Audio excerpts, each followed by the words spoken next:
નમસ્કાર મિત્રો. આજે આપણે એક ઇંગ્લિશ વાર્તાને ગુજરાતી ભાષામાં સમજશું. વાર્તા છે the cunning fox and the foolish got.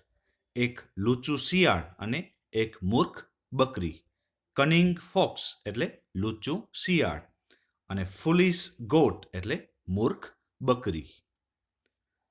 Once there was a cunning fox. એક વખત એક ચાલાક શિયાળ હતું. વન્સ એટલે એક વખત. કનિંગ એટલે ચાલાક અથવા લુચ્ચું. ફોક્સ એટલે શિયાળ. It was very thirsty. તેને ખૂબ જ તરસ લાગી હતી અથવા તે ખૂબ જ તરસ્યું હતું. થર્સ્ટી એટલે તરસ્યું. It was wandering in search of water. તે પાણીની શોધમાં ભટકી રહ્યો હતો.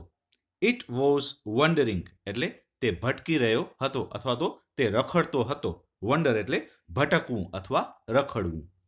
ઇન સર્ચ ઓફ વોટર એટલે પાણીની શોધમાં. એટ લાસ્ટ ઇટ રીચ્ડ અ વેલ. અંતે તે એક કૂવા પાસે પહોંચ્યો. એટ લાસ્ટ એટલે અંતે. ઇટ રીચ્ડ અ વેલ તે એક કૂવા પાસે પહોંચ્યો. રીચ એટલે પહોંચવું અને રીચ્ડ એટલે પહોંચ્યો. વેલ એટલે કૂવો. The well was very deep. કૂવો ઘણો ઊંડો હતો. ડીપ એટલે ઊંડો. It jumped into the well without a moment's hesitation.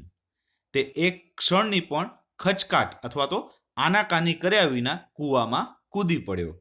It jumped into the well એટલે તે કૂવાની અંદર કૂદી પડ્યો. એટલે કે જે શિયાળ છે એ કૂવાની અંદર કૂદી પડ્યો.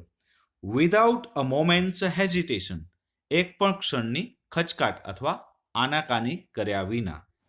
વિધાઉટ એટલે વિના અથવા તો વગર. મોમેન્ટ એટલે ક્ષણ અને હેઝિટેશન એટલે આનાકાની અથવા તો ખચકાટ. It drank water and quenched its thirst. તેણે પાણી પીધું અને તેની તરસ છીપાવી. ઇટ ડ્રેન્ક વોટર એટલે તેણે પાણી પીધું. એન્ડ અને ક્વેન્ચ્ડ ઇટ્સ થર્સ્ટ તેની તરસ છીપાવી. ક્વેન્ચ એટલે છીપાવવું, તરસ છીપાવવી અને થર્સ્ટ એટલે તરસ. Then it tried hard to come out of the well, but it could not. પછી તેણે કૂવામાંથી બહાર આવવાની ઘણી કોશિશ કરી પણ તે બહાર આવી શક્યો નહીં. Then એટલે પછી. It tried hard એટલે તેણે ઘણી કોશિશ કરી. To come out of the well એટલે કૂવામાંથી બહાર આવવા માટે. But પણ it could not તે બહાર આવી શક્યો નહીં. Sitting inside the well, કૂવાની અંદર બેસીને, the fox was repenting for his carelessness. શિયાળ પોતાની બેદરકારી બદલ પસ્તાવો કરી રહ્યું હતું. રિપેન્ટ એટલે પસ્તાવવું અથવા પસ્તાવો કરવો. The fox was repenting એટલે શિયાળ પસ્તાવો કરી રહ્યો હતો. For his carelessness તેની બેદરકારી બદલ. કેરલેસનેસ એટલે બેદરકારી. આફ્ટર સમ ટાઈમ થોડા સમય પછી. A goat passed by the well. એક બકરી કૂવા પાસેથી પસાર થઈ.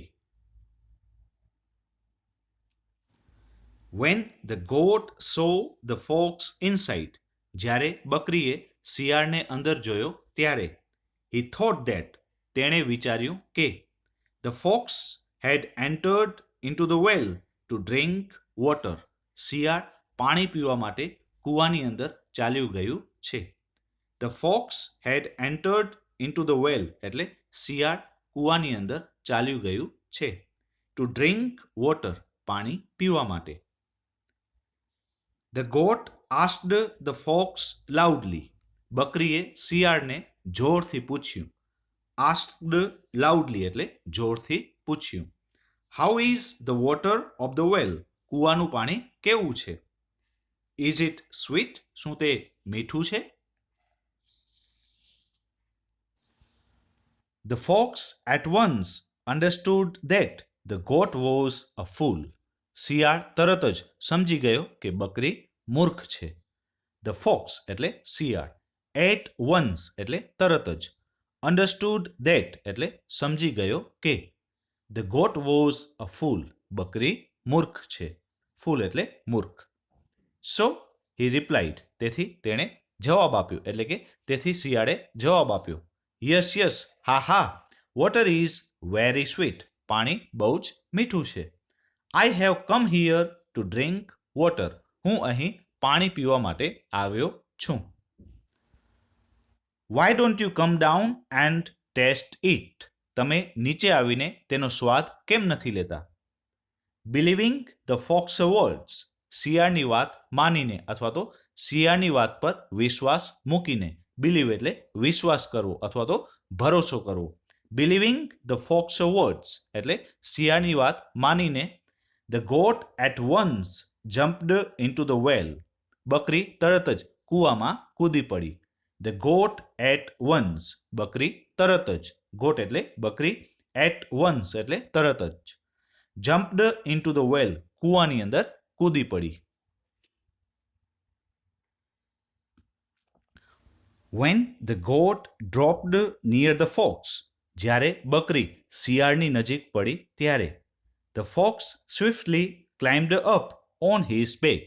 શિયાળ ઝડપથી તેની પીઠ ઉપર ચડી ગયું. એટલે કે શિયાળ છે એ બકરીની પીઠ ઉપર ઝડપથી ચડી ગયું. સ્વિફ્ટલી એટલે ઝડપથી. Climbed up on his back. તેની પીઠ ઉપર ચડી ગયું. And reached up to the foot hold. અને પગથિયા સુધી પહોંચી ગયું. ફૂટ હોલ્ડ એટલે પગથિયા. કૂવાની અંદરના પગથિયા. હી કેમ આઉટ ઓફ ધ વેલ. તે કૂવાની બહાર આવી ગયું. એટલે કે શિયાળ છે એ કૂવાની બહાર આવી ગયું. Leaving behind the foolish goat inside. મૂર્ખ બકરીને અંદર મૂકીને અથવા અંદર છોડીને. લિવિંગ બિહાઇન્ડ એટલે એને છોડીને. ધ ફૂલિશ ગોટ એટલે મૂર્ખ બકરીને. ઇનસાઇડ એટલે અંદરની બાજુ.